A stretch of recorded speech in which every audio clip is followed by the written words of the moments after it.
Assalamualaikum warahmatullahi wabarakatuh. Bersama saya Prof. Saat ini saya sangat berbahagia karena saya bertemu dengan guru saya yang selalu saya lihat dalam paper-papernya.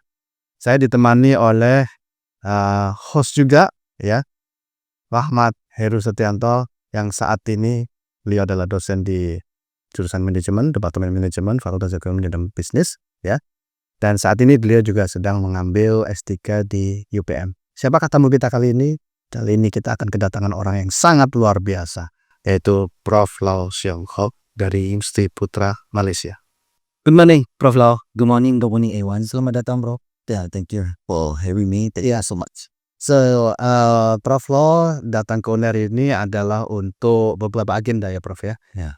The first day, 2 days back, examinations for our basic students.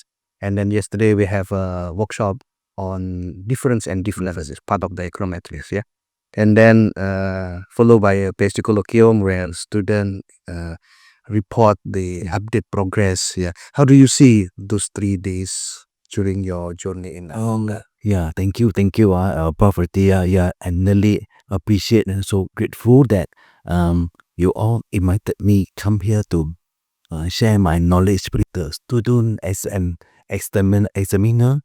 I also conduct the workshop. Yeah, I really appreciate that. So I noticed and so I observed that the student they really serious in terms of their research, especially they can identify the important research gap, and they come up with the good research question, good research objective, and also the literature review. So they have divided into the few subsession cover for the objective and the front row as well as the theoretical underpinning, and they use the good method and they able to identify the method can achieve their objective, especially the estimation strategy, so that they can achieve the objective of the study, answer the objective or hypothesis, then they conclude the conclusion. I hope they can continue to do the this process and then strive for the best so that they can produce the quality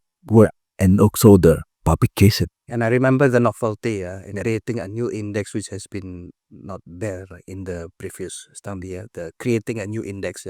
Yeah. You see you are right, because I really impressed that the student can use the work method to construct an index.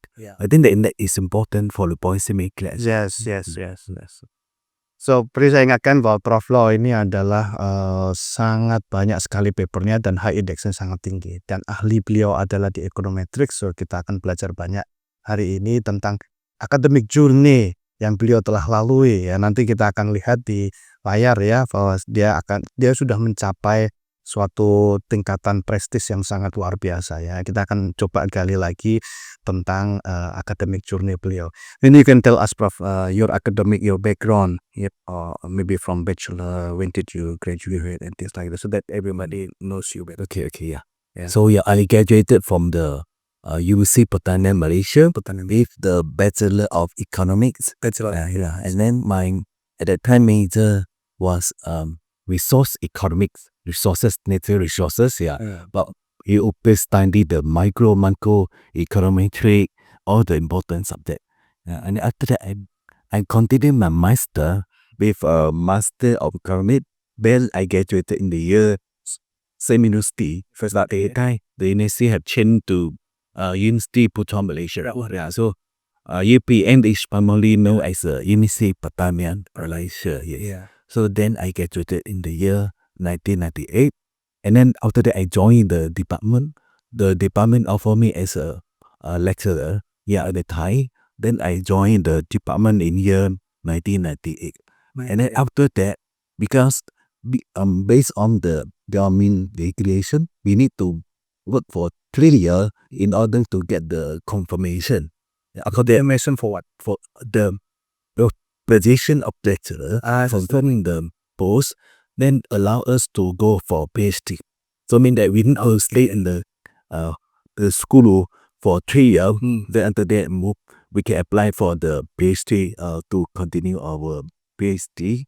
So in year 2002, I went to UK to pursue my PhD. At University of Leicester.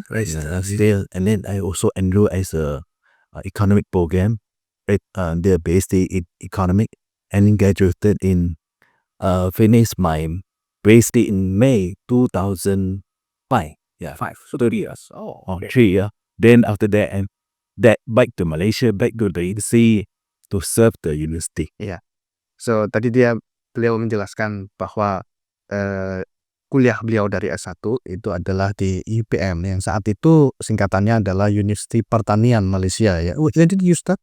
From the Entrance what year? 1992 to and then I was going to until 1996. Yes. Oh, sampai dengan 96, jadi 4 tahun. Yeah, and then directly continue master ya, with the same university tapi namanya berubah, University Putra Malaysia. And then you took for 2 years? It takes a 1.5 year, 3 semester. 3 semester. 3 semester, 3 semester. And then you apply for yang lecturer kah? Atau tutor atau? Lepas tu apply teacher, but the faculty offer the lecturer. It's a scheme, young lecturer ya. Yang 3 tahun di situ, kemudian baru boleh apply untuk S3 ya, for the doctorate degree. And beliau mengambil doctorate degree-nya di Leicester University, start from 2001 ya, and then up to 2004. And 3 tahun, luar biasa. PhD 3 tahun ya. Terus sampai want to get into 3 tahun setengah. When you apply economics as your first degree, is that your first choice or? This is interesting. Well, yeah, this was my first choice. Yang my first pilihan pertama. Saya suka economy. I like economic subject because it was motivated by my pre-university teacher, high school teacher. My teacher told us that economy is important subject, not business. Business matter. This is also important, but I think I like the economic subject because I like the micro macro perspective. These two, from the micro and the macro as a whole measure language, so we can look at our measurement economic development and also all the macroeconomic indicator that is an important indicator for us, like our CPI, consumer price index, inflation, unemployment, all related to us. Yeah. Jadi beliau tadi menjelaskan bahwa dari awal memang sudah tertarik untuk belajar economics karena pengaruh ya dari bagaimana guru dia sejak high school ya, SMA itu mengajarkan beliau sehingga beliau impress terhadap mata kuliah ekonomis ini ya. Kemudian so that means Prof, teacher ya in the high school is very important ya. Yes. To give to motivate, to give ideas, to give descriptions about certain area so that student is interesting to continue that path ya. Yeah, I agree with you because the teacher really form the foundation, the strong foundation. Ya, itu penting sekali. Jadi guru-guru SMA ini juga penting untuk bisa mengajarkan siswanya supaya siswa yang kemudian tertarik dia bisa melanjutkan dan kemudian dia bisa passion di sana ya. Passion itu Jurusan yang tepat ya, punya pilihan jurusan. the direction. Because imagine if the teacher in the high school is not directing the student, is not giving the descriptions about the certain subject, then the student will have very little information. Yeah, and then they don't know how to choose which subject or which class they want to study or program. Right? Yeah, betul. So Prof, ini melanjutkan kalau bisnis ya Prof ya, let's say your teacher in the high school also introduce you department of business. What is business? Okay. It's easy for the students to see that okay, if I take business as a bachelor degree, I will be a businessman. I will be a consultant. I will be a rich man. But if it is economics, normally the option is very limited. I may be a researcher, lecturer, or minister. Minister in the government. So that means, did you also experience the same thing that the early years of your bachelor degree? who know that what you want to be. Okay, so you mean that after I had done my bachelor degree, During your bachelor degree, Mhm. did you set your objective that you want to be a lecturer or you want to be a researcher or you want to be a Okay. To be frank, I haven't decided at the time. I finished my bachelor degree. Then after that, I also applied for a job in the private sector. Private sector like for the investment bank example.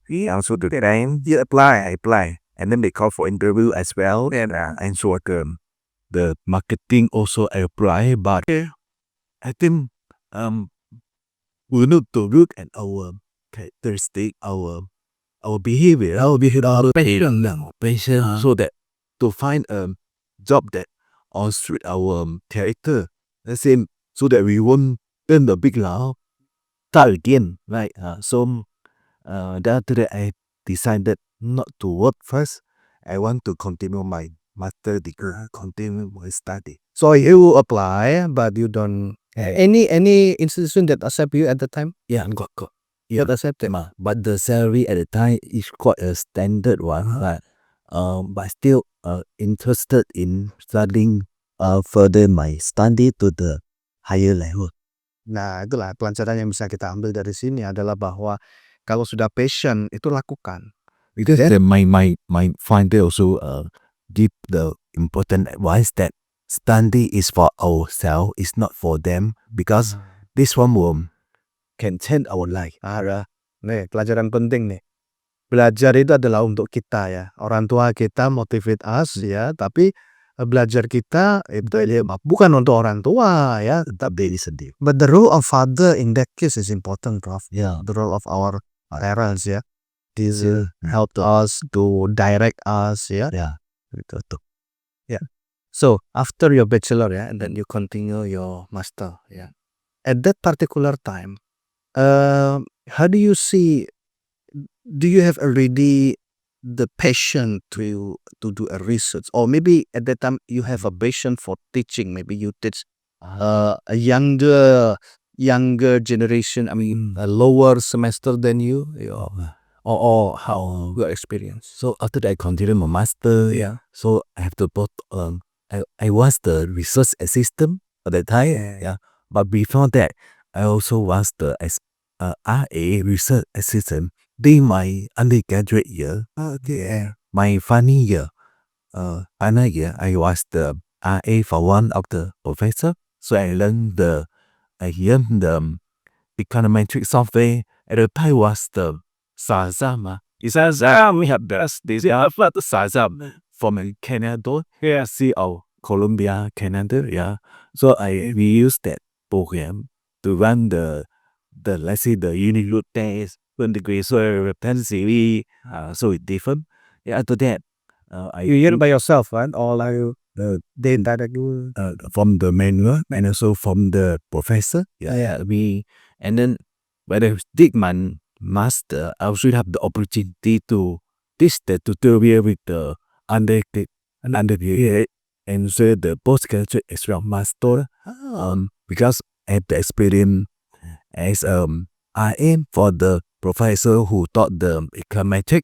She asked me to go to the lab, share some technique in how to run the analysis. Yeah. So then, and also had the opportunity to teach the tutorial from the macroeconomic subject. Then my watcher told me that Lao, whether you are interested to become a lecturer, you decide. Because maybe now you really want to join the academic institution or want to join the private institution. Then after that, when I think actually I very interested in teaching, so then I decided to become a lecturer. Oke, ini pelajaran penting ya untuk kita semua ya, bahwa ketika ada kesempatan seperti yang beliau ceritakan untuk menjadi research assistant, maka lakukan ya. Karena dengan research assistant ini kita bisa menimba banyak pelajaran direct, private ya, private direct itu from one to one from the professor ya. So kita bisa tanya-tanya tentang ekonometrik, kita bisa tanya tentang bagaimana mencari ide dan sebagainya gitu. Sehingga ketika ada kesempatan riset asisten ya bagi teman-teman muda ya yang masih mahasiswa S1, S2 maupun S3 itu lakukan. Walaupun mungkin secara monetary wise itu nggak terlalu besar, tapi percayalah bahwa uang itu nggak bisa dikalahkan, ilmu itu nggak bisa dikalahkan dengan uang ya. Jadi Anda terima saja apa yang disuruh oleh profesor Anda kerjakan, karena disitulah kemudian Anda akan belajar ya. Is that right, bro? It is. Selain itu, biasanya kalau kita mengajarkan, do you also become a teaching assistant, Prof? I am. Terus in the course A at the tingkat A teaching assistant ya betul ya. Ketika kita mengajarkan sesuatu kan kita harus belajar ya, comprehend our understand about the topic. Yeah, and Saya betul masih baik why kenapa betul subject saya tend to right on mathematical metric statistics they are form the foundation for the quantitative technique to me lah, so that my foundation to become a researcher in the future to based on this technique. Yeah. So you have a already good foundation. And then in Leicester, when I was the PhD candidate, my supervisor also asked me to go for teaching assistant. According to my supervisor, he said teaching is part of training. Yeah, teaching is part of the training. Then we have no choice. We have to go and teach. Even though they are from UK student, they are not over win that their first language, their mother tongue is English. So yeah, we need to speak the same language again. Yeah, though first lecture, first tutorial, maybe they cannot fully understand me or slang different. But after that, I get the feedback from the lecturer. He said that we have the good evaluation. The student can understand. Yeah, I have shared with them. So I was so happy. Tiga. Ini penting yang pelajaran yang beliau tadi ceritakan seperti yang juga disinggung oleh Pak Rahmat tadi ya, bahwa teaching ini penting sekali. Kenapa? Bukan hanya materi yang kemudian kita harus pelajari ya, tapi yang tidak kalah penting adalah how we deliver, right? Bagaimana kita bisa mengajarkan kepada orang lain sehingga orang lain itu paham ya. Saya ingat Mas Rahmat dulu waktu di UAE itu juga mengajar ya, teaching assistant and research assistant. Ini bisa diceritakan dulu Mas di UAE. Iya. Jadi dulu waktu saya belajar master, saya tidak mendapatkan scholarship ya dari mana-mana ya, sehingga saya harus mencari sumber pendapatan selama studi, dan salah satu opsi yang ada di kampus di Malaysia adalah menjadi research assistant dan teaching assistant. Nah, jadi sebagai research assistant maka saya membantu dosen untuk riset, ya membantu collect data, kemudian running, prepare draft dan sebagainya. Di situ banyak belajar tentang riset. Kemudian waktu teaching pun juga membantu memberikan tambahan tutorial kepada undergraduate student. So saya juga banyak belajar di situ karena saya harus belajar lebih dulu sebelum memberikan tutor. Jadi semakin membuat pemahaman saya pada topik itu menjadi makin kuat gitu. Jadi ya sangat bermanfaat bagi saya. Ya, Mas Esku. terutama bagi Anda yang nanti akan menjadi lecturer ya. Jadi kesempatan untuk jadi asisten teaching, asisten research is very important because it is a training for us. Yeah, it's a training too. Well, now we move to after you will be you were as research assistant ya. Then can you tell us about when did you submit for the first time your paper? Did you attempt to write your own paper during the research assistant atau macam mana? Yeah, the first paper now, I work together with my supervisor. Yeah, it's the on my method dissertation. Yeah, it's from my thesis. Yeah, from the thesis, then I convert to paper. After that, my supervisor and also one of the committee member, yeah, we three of us work together. Okay, after that we send to the journal for publication. Yeah. And then we are very fortunate that the paper has been accepted there. So it's a joint paper between my supervisor and my email. Is the first author, right? Yes, it's right. And also at that time, the already in introduction of Scopus were we there? With that time, at the time, no, we don't have the scopus or any index thing yet. No. But the good publisher is already there, right? Elsevier and Yeah, right. Because we know our Xavier, Springer, Dylan, Francis, Emerald, they also the Wiley, these are the top publishers. So we said that we also are the publisher. So because I'm not aware of all of this. Sure, because remember they told me that we need to go for all this publisher, right? So when did you submit for the first time, Prof? Yeah. What can you still remember? Was it like directly accepted or minor, major? Because student me was first timer in the publications. I had one student, Prof. They never publish, and they come to me and then, Prof, this is my draft. I want to submit. Is give me good input. I don't want to be rejected, bro. First timer, jadi mana ada mahasiswa itu, Pak saya nggak mau di reject, Kak saya tolong berikan masukan itu sama Pak saya. Yeah. So we as a researcher, we got rejected many times. And also, this is the thing that we need them to learn, the young researcher, that rejection is part of our journey. So maybe they want to learn from you. What is your experience, Prof? Especially in your early application, So when I was the student, I prepared the draft and my thesis I convert to the paper for it. Then I need to really follow the style of the writing of the journal, abstract writing. So is this direction, you know where to publish at the time? I still don't know because I let my supervisor to decide. Yeah. So but I know the format of the thesis and also the journal totally different, not the same. Can. So I need to really attract them. Focus or get the important point for my thesis, then put in the German format. So and difficulty also at the time because I don't know then these are the important point or I tend to miss out some important point.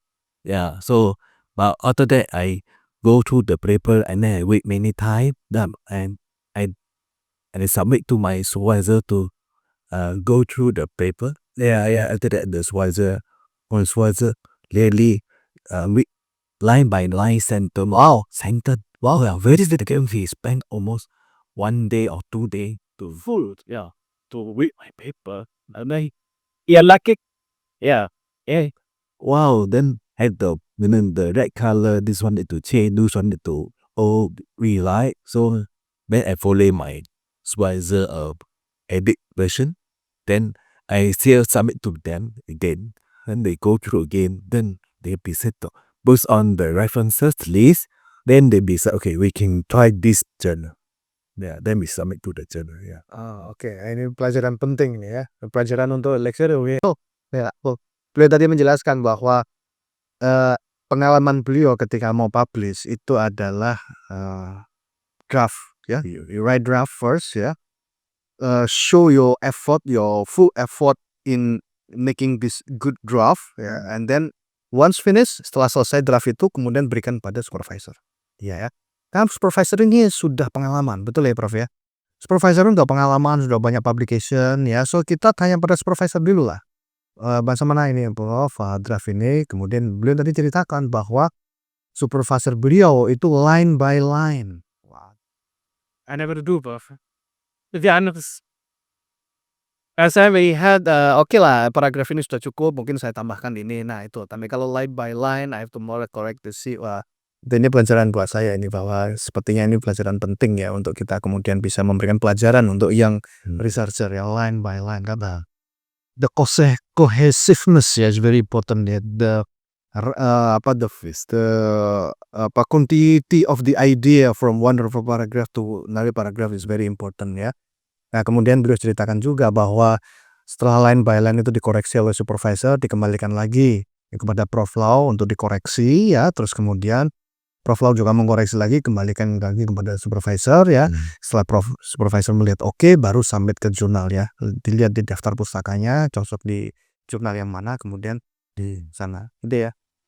Ya ada pengalaman juga tentang Yes, so guys, now they notice the student dia tak begitu macam apa sabar kan, akhirnya sabar so makin macam nak let the supervisor to edit for everything kan,